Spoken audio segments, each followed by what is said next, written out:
Hi guys, it's Michelle with Deception Bytes, and I'm back again for another video continuing on from where we left off before. I do apologize, I haven't been on here for a couple days. It's just been a really ridiculous couple days, and I won't get into that and bore you all, but it's been interesting to say the least. Anyway, let's continue on from where we left off last time, and we left off here, November 22nd, USA versus. Now, I think what Q is meaning here is that USA versus a worldwide network of bad actors stemming from the three named families that encompass many aspects. That encompasses many aspects. It is not necessarily against one or other countries, as these bad actors are international. House of Sod, that house cleaning is complete because that's what Q has told us. So that's the only way we would know. According to Q, the House of Sod has fallen. That was one side of the, well, it was actually the bottom of the triangle, and the two sides are Soros and Rothschild. So one side, the bottom of the pyramid, has fallen. So House of Sod, Rothschild, Soros, and all of their associated minions, lackeys, puppets, including rogue agencies such as the CIA. That's who USA versus. So Q says it's necessary to cut strings from foreign bad actors. Now, what does he mean by cut strings? Well, I believe that the only way to cut strings is to cut off the money. So you cut off the money. Financial flow disruption means both puppeteers and puppets are disconnected from each other.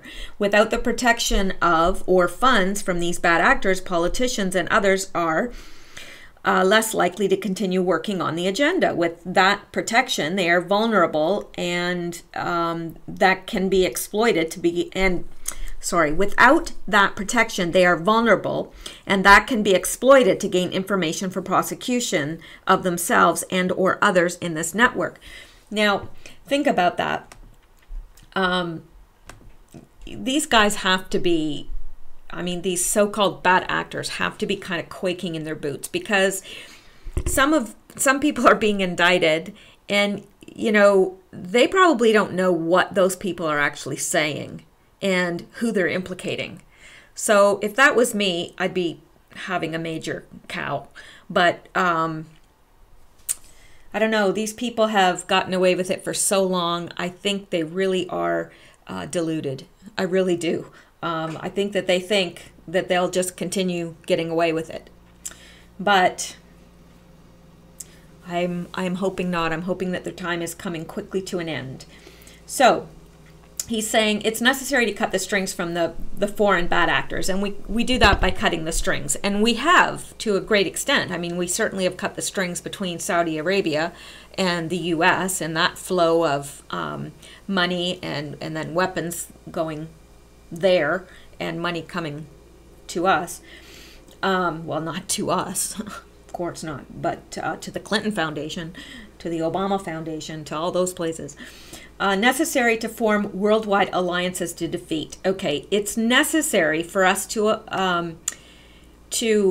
align ourselves with others that have a like mind, that want to rid the world of these so-called bad actors. Like, for example, Russia was very vocal about wanting to do away with ISIS. Well, I don't understand why in that respect we can't partner with Russia. I don't understand that. Like, why does Russia always have to be our enemy? Just because traditionally it has been. I'm not saying that we, invite them to bed, but I don't know. Maybe some of you have a different idea about that, but I just don't understand what the big deal is there. So it's necessary to align ourselves with countries that you might not expect in order to pool information, resources, and coordinate a worldwide operation to cleanse our countries of the filth that is the network of bad actors. So, you know, to link with Russia, China, those in Saudi Arabia who've chosen to get on the right side of things. Now, I look at this, maybe I should, it's hard because there's things I want to interject, but they're my opinion. And I think maybe what I'm going to do is I'm going to continue on with these Q posts and going through them. And then I'm going to do another video talking about my concerns, my personal concerns, because I see some things here that just cause a little bit of a red flag in me. But I'm going to continue on for now. So next Q says, think Merkel is a coincidence? Well, no, I don't think Merkel is a coincidence. I don't think anybody in power these days is a coincidence. And certainly Q has told us time and time and time again that there are no coincidences. So I think that, yeah, I think that's a given. When Q asks if something's a coincidence, the answer is always no, because he always says there's no coincidences. Okay, referring to the refusal of the potential coalition parties to form the coalition due to differences. Will most likely result in snap elections where Merkel is expected to suffer further losses or even defeat. She is a globalist and responsible for the mass migrant influx in Germany. The AfD, Alternative for Deutschland Party, anti-globalist, would most likely become stronger in a re-election. For now, the news are writing that Merkel is thinking about a minority government. There are no coincidences. After the elections in Germany, the SPD decided not to form a coalition with Merkel. Now they are thinking of it again. So they don't know anything about this. Germans have been kept in the dark for 70 years, fed lies, and were told they are to blame for 2 world wars. So Q then says they are puppets. And yes, politicians in many countries, they're not the ones in control or the ones with actual power. And we know that. I mean, traditionally, even our the prime minister or in Canada or the president in the United States, they're really not the ones with power. They're being controlled from behind the scenes. Now, I don't know to what extent Donald Trump is controlled from behind the scenes. He's certainly not controlled by the same people that have controlled past presidents, but I'm not completely willing to say that Trump is rogue yet, like out on his own with no puppeteers. I'm just not willing to say that yet. I think we ought to keep our eyes open and listen to everything that we can, make our own decisions, and just pay attention to what's going on and don't make snap judgments. It's very dangerous when I hear people say, oh, Trump is good. And then just, okay, well, so far I like what I see, but I'm just not, you just don't know what's coming. And I think we have to be, some people are so pro-Trump that it wouldn't matter what he did. They would close their eyes to it and think it's good. And I'm just saying that we need to be awake and aware. I'm not saying that I'm warning against Trump or anything like that. Not at all. I'm just saying we need to be cautious and awake. And that being awake extends to Trump as well. People say, oh, you got to be awake, but oh no, Trump's good. You don't even have to look there. It's all good. Well, okay, but that's my nature. I question everything. So Trump falls in there as well to me. So far so good, but let's just see. Let's see how it transpires. Okay. So he says they are puppets. They are weak. They are scared, and they probably are. and it says 80% dark ops necessary. Now, the vast majority of acts in the operation will take place out of the public eye. That's what Q is saying. We're not going to know about 80% of what's going on, or the cleanup that's going on, or what's happening. And, you know, that just obviously has to be. We will never hear of it or see it, but it is necessary to do it this way to prevent panic by the public, collapse of industries and the global financial system, and potentially to prevent military acts by countries or groups who would capitalize on the destabilized situation and potential chaos. So it's necessary that it be done this way. 80% is going to be dark ops or black ops, and 20% will be public for justice. Now, I think that you have to make some of it public so that at least the public knows what's happening and that justice is being served. So I think, you know, for that reason, you do have to make some of it available for the public, for public consumption. A smaller amount of action will take place publicly, sweeping up bad actors for arrest and prosecution so that the public can have or gain confidence in the justice system. 20% of bad actors will be removed publicly in court to establish trust in the rule of law. 80% will be taken out secretly through black ops, or else it would overwhelm the justice system. And it would, because if you recall, Q said that 70%, I think, if I'm not mistaken, correct me if I'm wrong, but I think he said 70% in the government would have to be prosecuted right now. Like, that's a lot. That is a lot of people. And yes, it would overwhelm the justice system, and it would take years and years and years and years and years to get through all the cases.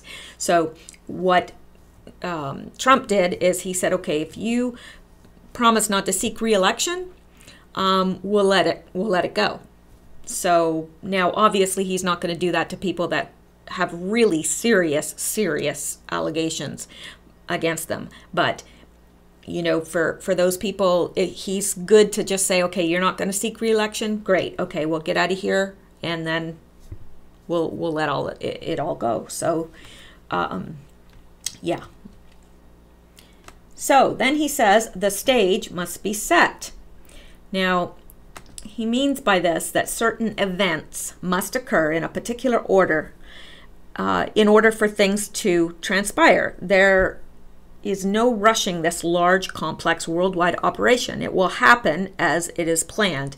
And I think that that's so. I don't think that there's any big rush here. I think that everything has been set out. I think it's going according to the way it's been planned, and I think they're having success. So that's good. And he says, have faith. And I think he's saying, have faith that this is going to work out, that it's working, that even though you can't see everything that's going on, that it is being done behind the scenes. Have faith. And then he ends it, as he always does, by Q. So that's that post, and we're going to go up to the next.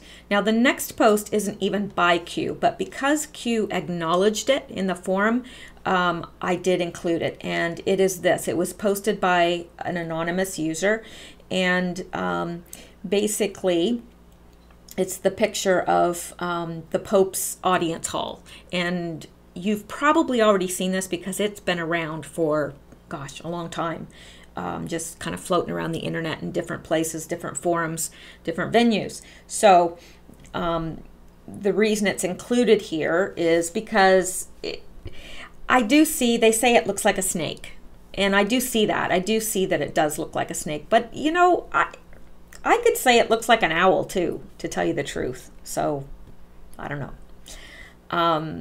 But this anonymous user said, Anon meme makers, please make some memes of the Pope's audience hall looking like a snake pit.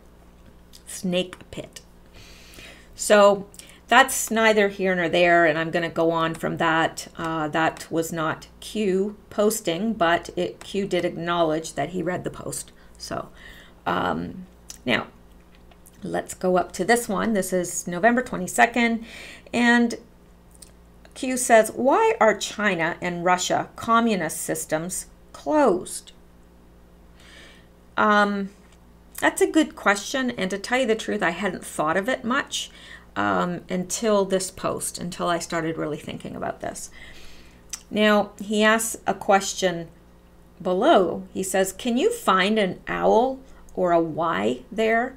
Now, going back to the owl, and if you've been listening to the other ones, you know that the owl is representative of the god Marduk, or Moloch, and that is a god of sacrifice, human sacrifice. They used to sacrifice their babies to Moloch, and now this was the Phoenicians, the Canaanites. This was a long, long time ago, but it's interesting because I remember seeing that owl at Bohemian Grove and saying, wow, they've got a Moloch, like that's Moloch, and that's who they're worshiping there. And it's interesting that they have the cremation of care. If you haven't seen Alex Jones' video on that, he apparently broke into Bohemian Grove, and he was able to film. So it is interesting. Not sure how I feel about Alex Jones. I sometimes feel like he has controlled opposition, but I don't know, and I'm not ready to make that accusation necessarily. I'm just suspicious of that. So it's a suspicion and not an accusation. So anyway, so that's the owl, and the Y is the stag's head. And if you'll notice, I've noticed in the last few years, the stag head is everywhere, like everywhere. It's in all the music videos. It's everywhere. So the stag head represents Satan. It's or Baphomet. So when you see a stag's head in a commercial, most likely that's why it's there. So was this to prevent evil from entering? So first of all, he's saying, why are China and Russia communist systems closed? Well, can you find an owl or a Y there? Now, I did look. I looked very diligently. I could not find any owl or Y symbolism in either country. So I don't know. I'm not willing to say that it doesn't exist at all. It may. I couldn't find it. That doesn't mean anything. Could be there, but obviously Q is saying that it isn't. Obviously Q's asking this for a reason. He doesn't just willy-nilly throw questions out there. So he's saying that no, that influence is not in China and Russia. So I don't know. I guess we'll take his word for that. I couldn't find any to say that he's wrong. So we'll say that there isn't any there. Now, then he says, was this to prevent evil from entering? Like, is the reason that this communist systems are closed in Russia and China, is the reason why they're so closed to keep the evil from entering? I never thought of that. I really never thought of that until this post. Was this to protect their children / people? It could be. It could be. I don't know. I really don't. But obviously Q is putting that idea in our head. He's making us think about it. So why? Why is he wanting us to think about that? I don't know. Is there truth there? I don't know.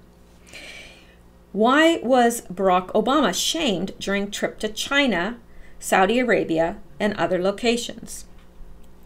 Well, it's most certainly true that he was, because I read about that, about how he was treated in Saudi Arabia. I didn't read about how he was treated in China, but I know in Saudi Arabia he was not treated with respect at all. Not at all. And if you recall, remember him bowing to the king, the Saudi king? I mean, when has a U.S. president ever done that? Ever? Yeah, he wasn't treated respectfully. That's for sure. And in China, my understanding is that he was not treated as one would expect a dignitary such as the President of the United States to be treated. Now, then Q says, how was POTUS hosted? So he's wanting to draw a comparison there, and we've drawn that comparison before.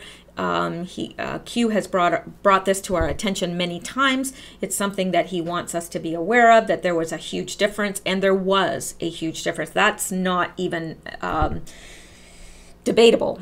It really isn't, because, I mean, he really was honored. I mean, above and beyond. Donald Trump was honored above and beyond. No question. Now, Q is saying compare how the two were treated. And, well, one projected weakness, not only of himself as the puppet, but also his masters, the puppeteers. Now, that would be Barack Obama, of course. The other, and that's Donald Trump, projects strength, resolve, a willingness to conduct relations and endeavors as equals and respect each other's sovereignty. Thus, the former was snubbed and the latter was feted. And, you know, think about the fact that Donald Trump was hosted in China at, like, he had dinner in the Forbidden City. Never. A U.S. president has never had that honor, ever. So it's pretty big. Yeah. So then Q tells us to think, which is what we're doing. I don't think that anybody can accuse us of not thinking about this stuff. You obviously would not be listening to this if you weren't wanting to think about it and be informed. So then the next thing he says is Fantasyland. Now, one second here.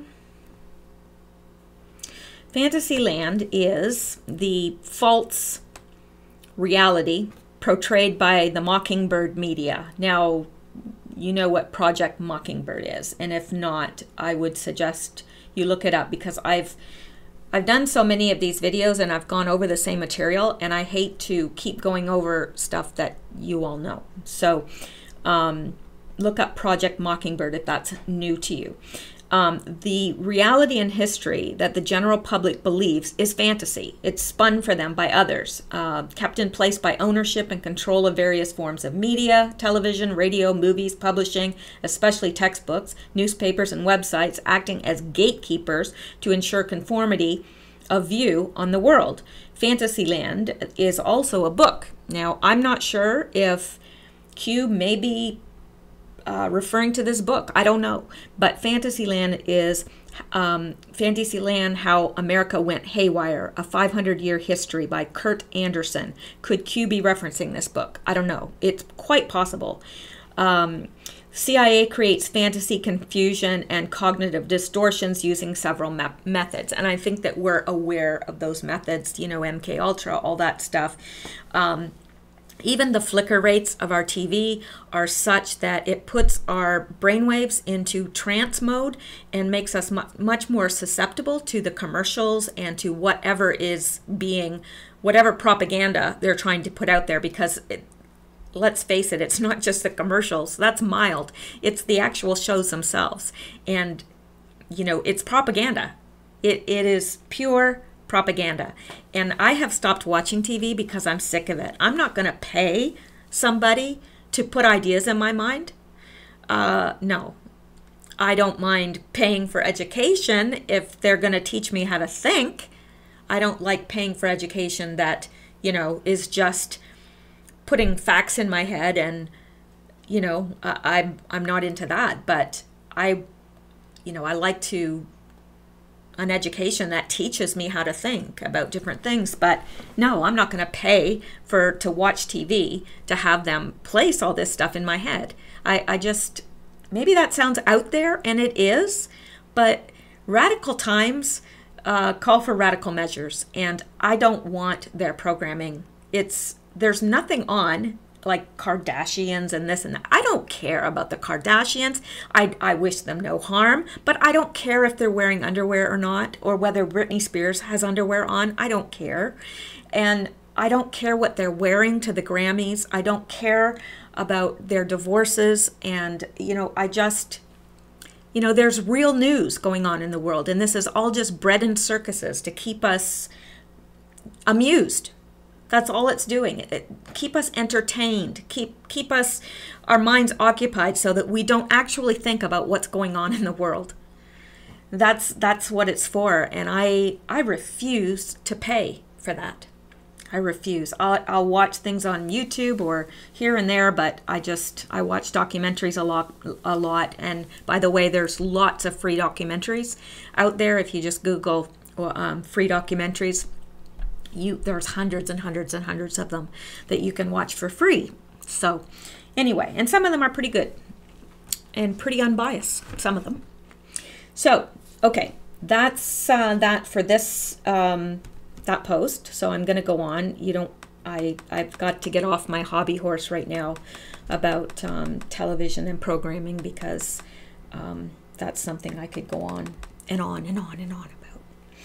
Okay, now Q is asking here, it's a very short post. He just posts a picture with who really controls North Korea?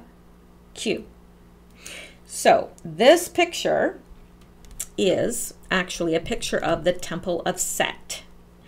Now, Set was an Egyptian god, brother of Osiris and Isis, uncle to Horus, represented evil, conflict, deception, betrayal, rebellion, cross pantheon to Marduk. Marduk is the same thing as Moloch, and Lucifer. Modern day Temple of Set, it's U.S.-based satanic church, split off, founded by Lieutenant Colonel Michael Aquino. And I'm sure probably just about everybody's heard of him. And if not, you might want to Google that and check him out, because he's quite the dude. Anyway, yeah. So, and notice that it's shaped in the shape of a pyramid. Now, you don't see this in Russia and China, but North Korea, which is also communist, interesting how they have all this stuff. So it kind of lends credence to the fact that it's run by the CIA. Now, let's go on to the next one, because I think it's a biggie. Okay, we're getting into the uranium-1 thing now. And Q posts November 22nd, and he says U1, which is uranium-1, and then he puts dash Canada, dash European Union, dash Asia, dash Iran, / North Korea. Now, this is the path that the uranium traveled, okay? It was from Kentucky, it would go to Canada, Blind River, Ontario is where it went. And then, because the uranium was out of the country, it's much easier to move. So they moved it then to the European Union, then to Asia, and then to Iran and North Korea. So that is quite fascinating, if you ask me. Which you didn't, but if you'd had of, that's what I would have told you. Okay, so that's the uranium-1 path. Canada, European Union, China, Iran, North Korea. The U.S. subsidiaries of Uranium-1 Inc. were formerly Canadian-owned RSB Logistics, and they could move the uranium from Uranium-1, USA and Kentucky, to Cameco Corp. In Ontario. Now, technically, once the conversion plant, Cameco Corp., is done with it, the uranium must return to the U.S., but that's not what happened. However, it's already out of the country, and here's the perfect way to move it abroad. Link to the export license and memo representative Velosky. Okay, this is basically just, it's interesting because it's a memo. And this guy, the Honorable Peter J. Visklosky, United States House of Representatives, Washington, D.C., and, you know, I guess this guy was inquiring as to this uranium, but he's told down here, please be assured that no Uranium-1 Inc. produced uranium has been shipped directly to Russia and the U.S. government has not authorized any country to retransfer U.S. uranium to Russia. So please be assured that no uranium-1 produced uranium has been shipped directly to Russia, and the U.S. government has not authorized any country to retransfer U.S. uranium to Russia. I hope this information is useful to you. If you need anything additional, please contact me. So that's interesting. Then this is the export license this is the licensee, and that's in Paducah, Kentucky. And it's going to, and the ultimate consignee in foreign country is Cameco Corporation, El Dorado Road, Highway 17 West, Blind River, Ontario, Canada. Not too far from where I'm at right now. And yeah, and it's not supposed to go any other place, but it did.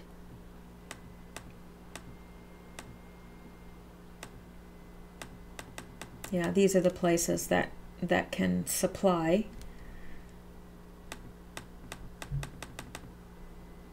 They can export to this Canadian.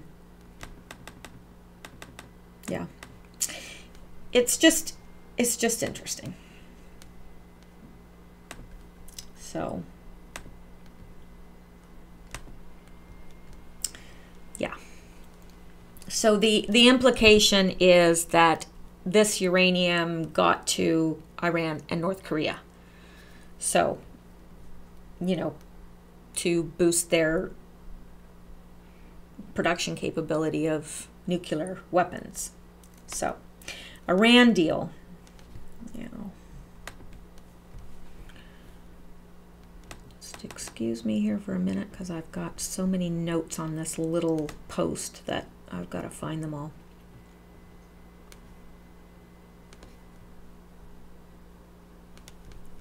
Or at least I thought I did. Just 1 second here.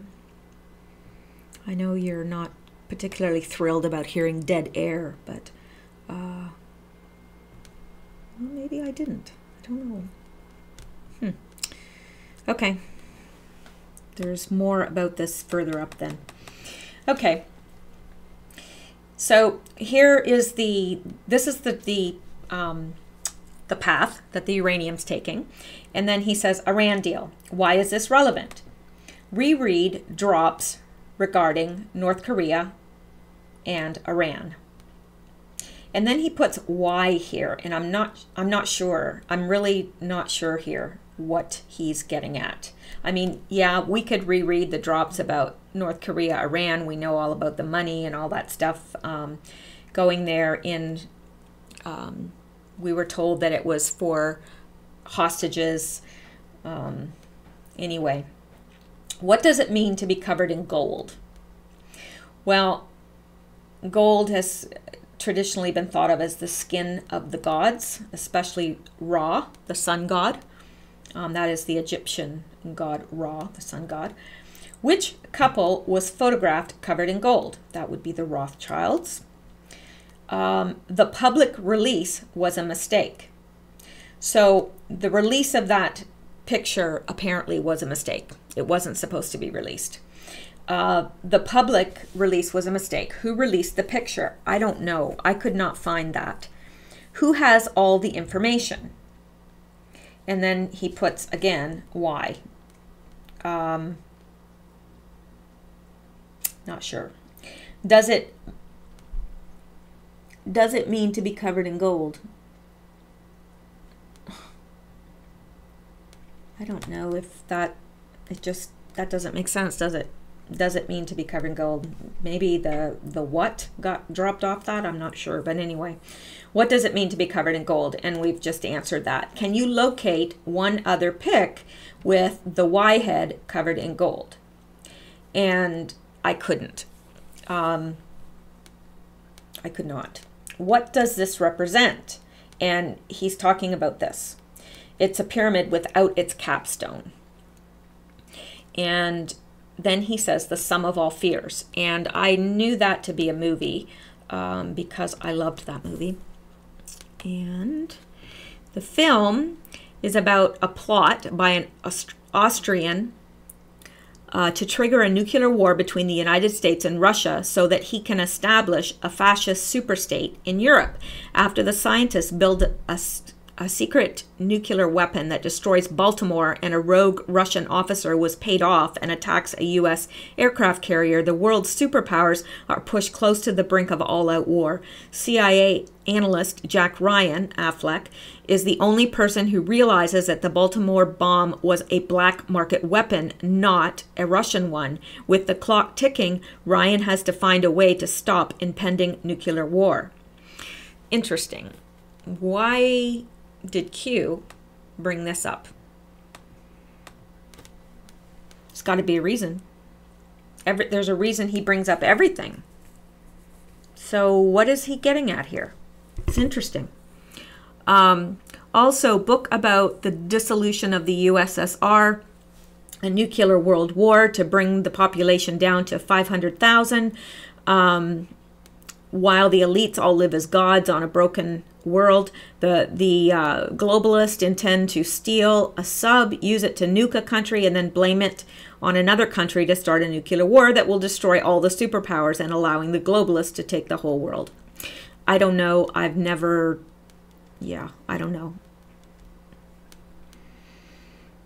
I didn't read the book, so I can't vouch for what that's about. But anyway, it's extremely interesting. Especially that he's bringing it up. Sorry, that yawn just jumped out and attacked my face. I think it's these gray days in winter. I hate them. I hate winter. I cannot wait to move back down south. Okay. And here is the picture. And this is the picture that an anonymous poster posted. And Q says gold, Q. So Q is confirming that that's the picture. Now we're going to go up to this one, November 22nd, and Q is filling us in a little bit. Ancient Egyptians considered gold the skin of the gods, specifically the sun god Ra, and often used it to craft objects of spiritual significance. Why is this relevant? Q. Well, gold never decays. It is also difficult and costly to mine, hence the use of slaves to mine. Gold also is an insulator for refined uranium. Gold represents the sun and eternity. That is why it's special to the Egyptians. It is of high spiritual significance. Idols were covered in gold. They considered themselves idols. The wise do this today. There's a connection. ORME is orbitally rearranged monoatomic elements, white gold. When ingested, can extend life and raise consciousness. Is that what we're talking about? Now, that's something you might want to look into. I had looked into that a while ago and thought that it was very interesting. White gold. I had never really heard that before. And this was, well, it's quite a while ago now. But I don't know. I don't know. I don't think it's connected here, but I don't know. So, November 22nd, Q asks, 3 sides form what shape? Well, a pyramid, of course. And then he says, expand your thinking. Reread Crumbs. Q. So, I don't really know what he's getting at there. He's just wanting us to expand our thinking, think bigger, think out of the box, and reread the Crumbs, which I actually do go back and read because as I go along, I'm thinking, oh gosh, yeah, he asked this way back. Well, now I understand what the answer is. So it's just, these posts really are interesting. They really are interesting. I don't know what to make of them beyond that, that they're extremely interesting and they're obviously somebody that is close to the president. Now, let's go to the next one. Now, again, we've got the uranium one. Uranium one to Canada, to EU, to Asia, to Iran, North Korea. Okay. Now, where did it end up? Well, Iran and North Korea. What was the purpose? Nuclear weapons. Who was supposed to win the election of 2016? Well, Hillary Rodham Clinton. Why was the Iran deal kept from Congress and placed at the highest level of classification? See, this brings us around again to where we started. Remember, he was asking all this stuff like, why was this classified? Well, it was classified so that, you know, people couldn't read it. If you keep it at the highest level of classification, even though it doesn't need to be at that level, then it prevents a whole lot of people from reading it that might question it. So that's why they did that. You know, meaning a United States senator could not review the deal, but other foreign powers could. Interesting. So, here there are a great number of legislators that are beholden to elements in Saudi Arabia, and of course we know that. Iran is Saudi Arabia's mortal enemy. The Saudis would demand interference in a deal that is against their strategic interests, regardless whether it is beneficial for the United States or not. To hide the fact that 20% of the total U-238 stockpile, uranium-1, was being sold to a Russian company. Yeah, they certainly wouldn't have wanted anyone in Congress to know that. So, yeah. How much money was hand-delivered by plane? And remember, this was in some of the very first of Q's posts as well. So he's coming back around and he's giving us more information. How much money was hand-delivered by the plane? Well, $1.7 billion payment to Iran was all in cash due to effectiveness of sanctions. White House says, and we'll go out to there in a minute, an initial 400 million of euros, Swiss francs, and other foreign currency was delivered on pallets January 17th, the same day Tehran agreed to release 4 American prisoners. The remaining 1.3 billion represented estimated interest on the Iranian cash the U.S. had held since the 1970s. The administration had previously declined to say if the interest was delivered to Iran in physical cash as with the principal or via a more regular banking mechanism. The official said the 1.3 billion was paid in cash on January 22nd and February 5th. $1.7 billion, 13 trips by plane with $10 million. Now, let's go out to this story.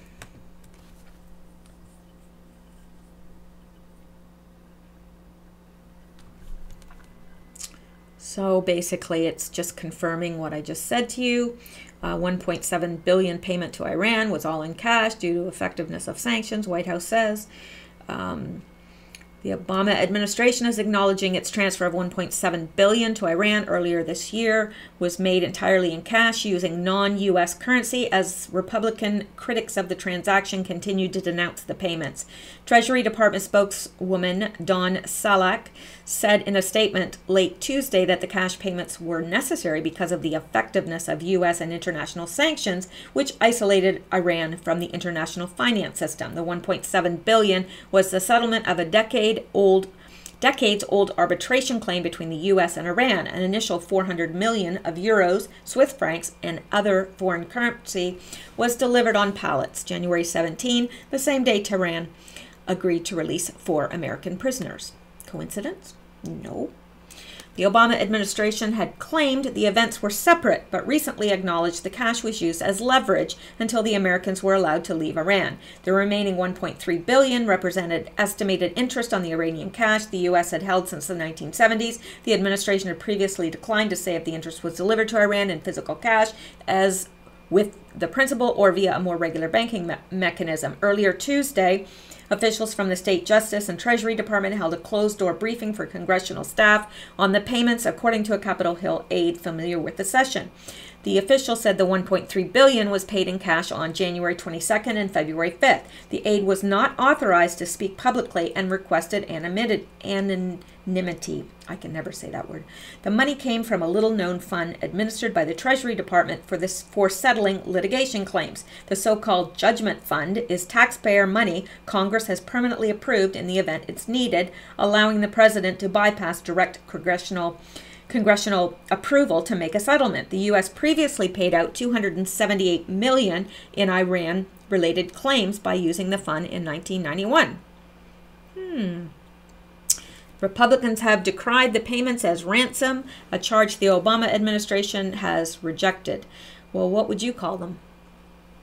On Tuesday, a group of Republican senators announced their support for legislation that would bar payments from the judgment fund to Iran until Tehran pays the nearly $55.6 billion that U.S. courts have judged that it owes to American victims of Iranian terrorism. President Obama's disastrous nuclear deal with Iran was sweetened with an illicit ransom payment and billions of dollars for the world's foremost state sponsor of terrorism, said Senator Marco Rubio, the bill's primary sponsor.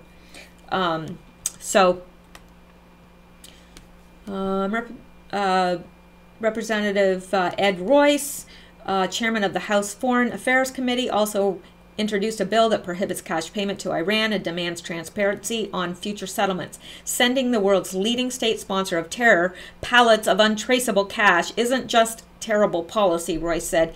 It's incredibly reckless, and it only puts bigger targets on the backs of Americans. This cash bonanza has emboldened Iran's radical regime and undermined America's national security. Both the House and Senate plan to hold hearings on the payments. Yeah. It's ludicrous. It really is. Okay, where did the planes actually land? Oh, why in cash? Well, because you can't, it's difficult to trace cash unless it's marked cash, but it's pretty difficult to trace. Where did the planes actually land? Tehran and Iran. What was the cover? Hostage release. Who paid for Barack Obama to attend Harvard? Well, that would be our good friend Prince Al-Walid bin Talal. And we have covered all sorts of stuff about him, but that's who paid for Obama to attend Harvard, and that is the man that was arrested in Saudi Arabia, and the guy that has huge stock in Twitter and Facebook and all sorts of other places. Okay, why would this happen pre-political days? So Q is asking, who paid for Barack Obama to attend Harvard? Well, Prince Al-Walid bin Talal. Well, why would he do that when Obama wasn't even in politics then? So why did he do that? What was he doing? Why? Like, why? It's a lot of money to go to Harvard. Obviously, he was being groomed. They wanted a Muslim in the White House. And if anyone had the money to do it, it would be this guy, Al-Walid bin Talal. Who was the biggest contributor to the Clinton Foundation? Saudi Arabia. And then he says the graphic is the key. Of course, the graphic is the Q-map. Q-map is a graphic of all of his posts together. It's huge and it's very hard to read, so I pulled it out and I put it into a Word document so that I could comment on it and so forth. But that is what is referred to as the graphic or Q-map. Why does the mainstream media push conspiracy without investigation? Well, why would they do that? Now, I'm going to read this first because I skipped over this. Mockingbird Media pushes conspiracies. It creates from whole cloth to bamboozle the public. This can only be accomplished and sold with no actual research or facts, because facts would disprove their conspiracy theories, i.e. Russian collusion, CIA owners behind the owners of media, George Soros via Media Matter, distributed to the masses by Operation Mockingbird clowns. People working together to further their interest and personal gains at the expense of everyone else not involved, typically involving criminal and or unethical acts. Yes, the phrase conspiracy theory became a pejorative in the 1960s. The term was deployed by the clowns in America to discredit the John F. Kennedy assassination as crazy. Elite families now control private nuclear arsenal or more advanced technology, holding the world hostage. So they want to push conspiracy without investigation because it makes the people, they just have to say, oh, that's a conspiracy theory, and then people turn it off. Like they're conditioned to turn it off. Oh, it's a conspiracy, then it isn't true. When really there are conspiracies happening all the time. I don't know if you are religious, if you believe in the Bible. I do. If you believe the Bible, that's the biggest conspiracy of all time. How can you, I don't understand when somebody will say they believe the Bible, but they don't believe in conspiracies. Like what? Anyway. Who controls the mainstream media? Well, we know that to be the CIA. What does the word conspiracy mean to you? Well, conspiracy means something completely different to me than it does most of the rest of the public. And I'm sure it's probably the same with you. A conspiracy means people conspiring together to do something, and secretly conspiring to do something. So I believe in conspiracies. I think conspiracies happen all the time. But I don't believe every conspiracy, certainly not. But anyway, has the word conspiracy been branded to mean something shameful in today's society? Of course it has. Nobody is giving you a compliment if they call you a conspiracy theorist. That's not a compliment. They don't mean it as a compliment. I always say thank you, because to me it's like, yeah, that's what I am. I'm a conspiracy theorist. Yep, that's me. But they're not meaning it as a compliment. Has the word, yes, okay. The world cannot handle the truth, and we know that to be true. I mean, most people, especially in the United States, they want to be entertained. They want to come home from their job. They're tired. They're not being paid what they're worth. They come home, they're tired. They've got stress, financial stress, every other kind of stress. And they sit in front of a TV and they relax, and they're programmed, and whatever they're told on the news is what they believe. That's what they believe. So if the world was to know the truth, I don't know. I don't even think they'd believe it. I don't know. Some people, there's a good many waking up now, which is really awesome. This pill cannot be swallowed by most, and that's true. It's really true. I know my mom has started to wake up, and sorry, that is my my phone is on vibrate. That's what that noise was. Okay, my mom has started to wake up, and at first it took her years. She just kept saying, but why would the government want to hurt us? Why? And no, it doesn't make sense. But when you understand the big picture, it actually does. Okay, the world cannot handle the truth. This pill cannot be swallowed by most. Risk in painting this picture. Yeah, there's a risk of being called crazy. That's what the risk is. And you will be called crazy. I've been called crazy I don't know how many times. And then, or I'll say, you know what, this is going to happen. And they'll think, what are you, some kind of prophet? No, I'm just very observant. If you look at what's happening, you pretty well can predict what's going to happen down the road with a fair amount of certainty. And then Q says, again, the sum of all fears. Q. And we just went over what the sum of all fears is, so I don't think that we need to do that again. So let's go up. I may break it there and do the next one because this is going to be getting into something major here. Yep. So I think I'm going to cut this one off right here, and I'm going to come back and start on this stuff, which is kind of involved. So, all right. Well, thank you for listening, and I'm so thankful for the guys that you guys, you know, you leave comments, and I read them and I appreciate them, and most of them are very positive and encouraging, and I just I think I have awesome listeners. But anyway, I will see you in the next video, and hope that you are having a wonderful evening and continue to have. Bye.